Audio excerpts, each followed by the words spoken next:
देखिए दोस्तों, कानून में हर साफ साफ लिखा हुआ होता है कि पत्नी को इस कंडीशन के आधार पे मेंटेनेंस नहीं मिलेगा। जी हाँ, ये बात आपको क्लियर समझ आनी चाहिए। अगर पत्नी आपके पास बिना कारण से मायके चली जाती है तो इस सिचुएशन में मेंटेनेंस नहीं मिलेगा। अगर किसी के साथ अफेयर में रहती है तो नहीं मिलेगा। अच्छी वेल एजुकेटेड है, जॉब करती थी, जॉब छोड़ देती है तो भी नहीं मिलने वाला है। जॉब कर रही है तो भी नहीं मिलने वाला है। कोई रीजन नहीं है, बिना रीजन से आपसे दूर रह रही है तो भी नहीं मिलने वाला है। कई चीज़ें होती है दोस्तों जो कि प्रॉपरली कानून में लिखा है, CRPC 125 सबसेक्शन 4 में लिखा हुआ है, सबको पता है, लेकिन आपको इस्तेमाल करना आना चाहिए। ये बात आप परफेक्टली समझ लेना। हर ग्राउंड होते हुए पत्नी आपसे मेंटेनेंस लेके चली जाती है, ये बात आप अच्छे से समझ लेना। आखिर ऐसा क्यों होता है, तो आज की वीडियो में पूरी डिटेल में जानेंगे। वीडियो काफ़ी महत्वपूर्ण होने वाला है, इस वजह से वीडियो को अंत जरूर देख लेना। तो चलिए दोस्तों, नो टाइम पास नो बकवास, सीधा करते हैं काम की बात। मैं हूं हंस। सेकंड बात दोस्तों, कमेंट में नंबर ना छोड़िए। अगर आप मुझसे ही बात करना चाहते हो, डिस्कशन पूरी डिटेल होती है, अपॉइंटमेंट बुक करके आप बात कर सकते हैं। देखिए दोस्तों, कई बार क्या दोस्त होता है कि साहब पत्नी बिना कारण से मायके चली गई, साहब एडल्ट्री में रह रही है पत्नी, साहब उसके पास वेल एजुकेटेड है, साहब वो कहीं छुप के जॉब कर रही है, साहब उसने जॉब छोड़ दिया मेंटेनेंस के लिए। कहीं ऐसे आरोप प्रत्यारोप आते हैं, कहीं ऐसी बातें आती हैं, जबकि आपके पास पूरा प्रॉपरली तरीका है। कानून में खुद में लिखा हुआ है, CRPC 125 सबसेक्शन 4 क्लियर कहता है कि भैया बिना वजह से, अगर ये एक ग्राउंड है, एडल्ट्री हो, बिना वजह से हो, कोई रीजन नहीं है, पति के साथ नहीं रहना, खुद ने अपनी मर्जी से चली गई, घर छोड़ गई, तो ऐसी सिचुएशन में उसको मेंटेनेंस नहीं मिलने वाला है। अब लोग क्या करते हैं कि साहब इसका प्रयास नहीं करते कभी भी। देखो, कानून में तो लिखा हुआ है, लेकिन कानून ये नहीं कहेगा आपको कि भैया ये सब चीज़ें हैं, आपको साबित करना पड़ेगा ये चीज़। देखो, पत्नी आपको मेंटेनेंस जब भी मांगती है, एंट्री मेंटेनेंस वगैरह मांगती है, तो आपके पास ये चीज़ क्लियर है कि साहब मैं तो, आपके पास एक ऑप्शन होता है कि मैं तो रखना चाहता था, पत्नी रहना नहीं चाह रही। अब उसको प्रॉपर रीजन देना पड़ेगा कि भाई किस वजह से आप पे वो नहीं रहना चाह रही। अगर वो रीजन बता देती है कि साहब मेरे साथ मारपीट करती है, डोरी की डिमांड करती है, चलिए इसको साबित कर दीजिए भैया, स्टे पे छोड़ दीजिए, अपील में ले जाके मेंटेनेंस केस को छोड़ दीजिए आप।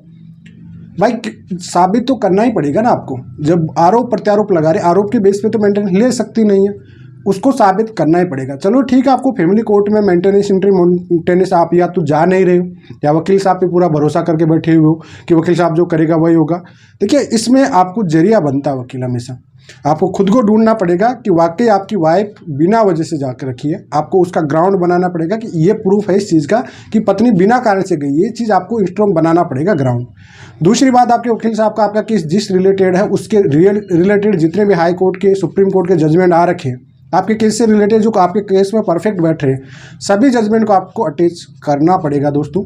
और तीसरी बात आपको है, जब ये सब चीज़ें आप पे आरोप प्रत्यारोप के आधार है, तो उसको अपील पे लगा के ये करना पड़ेगा, भाई आप पहले साबित करिए ना, पहले मेंटेनेंस कैसे ले रहे हो आप, नहीं ले सकते। देखो, आपको प्रॉपर तरीके से लड़ना पड़ेगा मेंटेनेंस का। और सबसे आज की डेट में हस्बैंड वाइफ 498 केस से, इनसे डोरी का जो केस होता है, इनसे डरता नहीं है। सबसे बड़ा जो केस होता है वो मेंटेनेंस का केस ही होता है आज की डेट में। मेंटेनेंस के केस से ही डरते हैं, और मेंटेनेंस का केस ही एक ऐसा है जिसमें जेल भी होती है।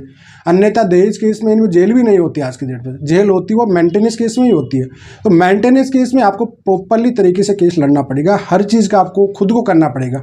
वकील साहब के भरोसे आपको नहीं रहना पड़ेगा। आपको लगता है कि आपके केस में रिलेटेड जजमेंट लगेगा, चाहे वो हाई कोर्ट का हो, चाहे वो सुप्रीम कोर्ट का, आपको खुद को ढूंढना पड़ेगा। आज की डेट में सोशल मीडिया पर हर चीज़ अवेलेबल है भाई, आप ढूंढोगे, थोड़ी मेहनत तो आपको करनी ही पड़ेगी, अन्यथा आपकी वाइफ आपसे मेंटेनेंस भी ले जाओगी। कानून में सब कुछ रहते हुए भी आप उससे बचा नहीं पाओगे।